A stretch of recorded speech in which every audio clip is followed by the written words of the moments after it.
आदर्श पंचायत से कूड़ा के समस्त जनता के हमार सादर प्रणाम बा और रउआ लोग से आग्रह बा कि अब की चुनाव में ईमानदार प्रत्याशी चुनी और अपना क्षेत्र से संतोष कुमार यादव जी के भारी मत से विजयी बनाए।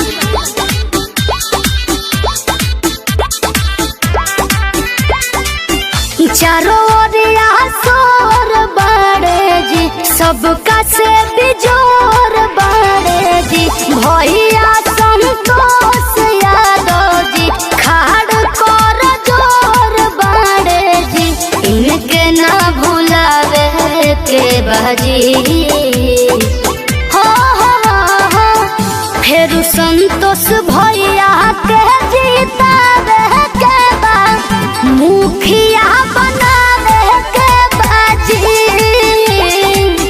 संतोष भैया के जितावे के बा, मुखिया बनावे के बाजी।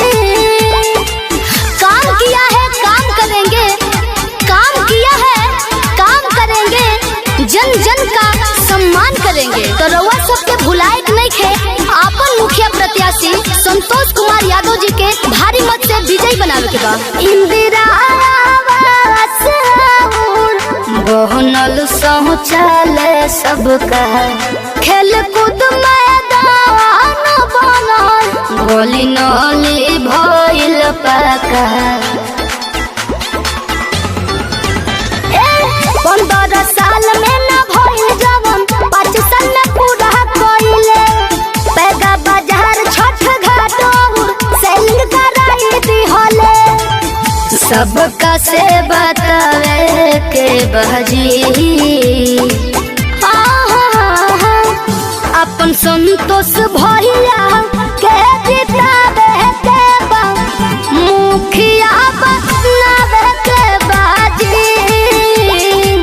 संतोष भैया के जितावे के बा, मुखिया बनावे के बाजी।